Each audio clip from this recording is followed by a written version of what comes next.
शहीन अच्छा कैप्टन नहीं है। Again Shaheen is in the final as a captain, so आपकी अनकंडीशनल बैकिंग एंड सपोर्ट कैसे इस पे सम अप करेंगे? देखें, ऑब्वियसली कुछ चीज़ें ऐसी होती हैं जो लोग एक्सेप्ट नहीं करना चाहते। हकीकत हम सबके सामने है।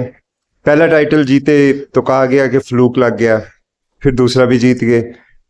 फिर कहा गया बहुत सारी बातें हैं। कभी कहते हैं कि राशिद है तो ये टीम है, राशिद नहीं है तो ये टीम नहीं है। फिर कहते हैं फ़खर जमान स्कोर करता है तो ये जीतते हैं, नहीं करता तो नहीं जीते। ऑब्वियसली राशिद भी हमारा ही प्लेयर है, फ़खर भी हमारा ही प्लेयर है। अगर ओपनर स्कोर करेगा तो टीम अच्छा करेगी। बट कुछ लोग हैं जो हकीकत को एक्सेप्ट नहीं करना चाहते। 4 सालों में 3 फाइनल एक लीडर के अंडर खेलना, मेरा नहीं ख्याल कि अगर आप न्यूट्रल हो के विदाउट बाइस देखें तो इसमें किसी को समझ ना आने वाली कोई बात है। तो आई थिंक यही आंसर है इसका। समीन भाई, कंग्रेचुलेशन। लाहौर की एक रिवायत है कि जब वो प्ले ऑफ में पहुंचती हैं तो फिर फाइनल लाजमी वो खेलती है। अब आप चौथी बार फाइनल खेल रहे हैं, कोयटा भी चौथी बार खेल रहा है। क्या समझते हैं किस तरह का कंपटीशन हम एक्सपेक्ट कर रहे हैं? क्योंकि कलंदर जिस तरह से थोड़ी सी डाउन चली गई थी और फिर बैक टू बैक मैचेस जीतना, उससे मोमेंटम अब कितना बना है आपका? देखिए, ऑब्वियसली कोयटा की बहुत अच्छी टीम है।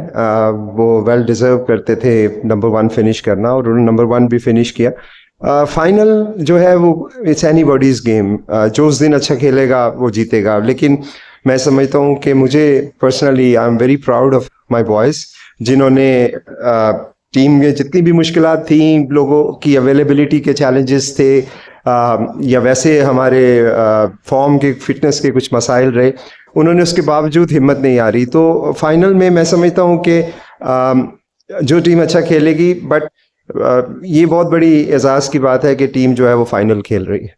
पीएसएल की तारीख में हमने देखा कि लाहौर कलंदर्स ने 2 तरह की कंसिस्टेंसी दिखाई है, 2 तरह के एक्सट्रीम है। अगर हारते हैं तो लगातार हारते हैं, अगर जीतते हैं तो लगातार 2 टाइटल भी जीतते हैं, फिर फाइनल भी खेलते हैं। तो इस पूरे सफ़र में, 10 साल सफ़र में, खासकर इस टूर्नामेंट की क्या खास बात रही जो टीम इतनी यूनाइटेड हो गए, अब फाइनल में पहुंची और आगे जो फाइनल खेलने जा रहे हैं, कितने होप है? क्या फाइनल मैच का कोई एक्स्ट्रा प्रेशर है?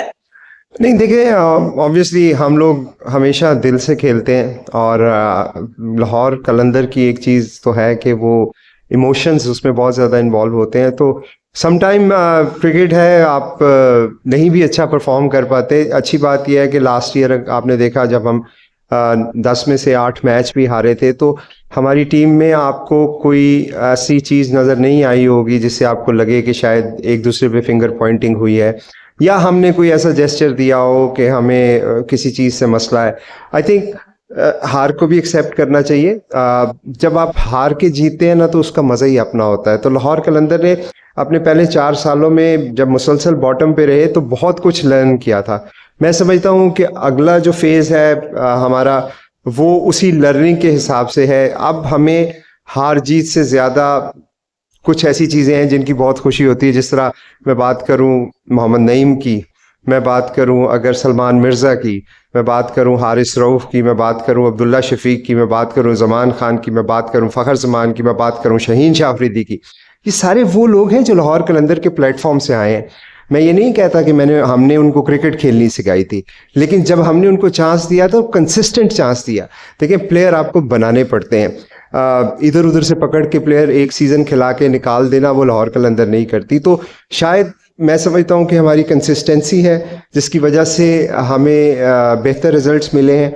But again we are not very क्या कहना चाहिए कि हमें उस पर कोई गुरूर नहीं है, हम उस पर हम्बल हैं। और इंशाल्लाह ताला जो लाहौर कलंदर की कोशिशें हैं क्रिकेट की प्रमोशन के लिए, पाकिस्तान के लिए, वो हमेशा जारी रहेंगी, चाहे हम टाइटल जीतें या ना जीतें। सीजन आपने मिर्जा ताहिर बी को 10 के 10 मैचेस खिलाए थे, इस सीजन आप मोहम्मद नईम को मैचेस खिला रहे हैं। सलमान मिर्जा को आपने लेट चांस दिया, उन्होंने परफॉर्म किया। तो ये कहाँ से माइंडसेट आपका हुआ होता है कि आपने हमेशा जो है ना यंगस्टर प्रमोट करना, चाहे हारे या आप जीते हैं? देखिए, जब मैंने पहले भी कहा, जिस तरह 4 साल आप बॉटम पे आते हैं ना, तो इसके लिए बहुत ज़्यादा हौसला चाहिए। सच्ची बात बताऊँ, आपने देखा होगा कुछ टीमें जो है वो बॉटम पे हैं तो बड़ा मुश्किल होता है यार बर्दाश्त करना, स्पेशली एज एन ओनर, जब आप हार जीत को अपने साथ एसोसिएट कर लेते हैं। देखिए, ओनर ना जीतता है ना हारता है, टीम जीतती है और हारती है, लड़के जीतते और हारते हैं, जो कैप्टन है वो जीतता और हारता है। ओनर्स तो टीम की ओनरशिप है उनकी।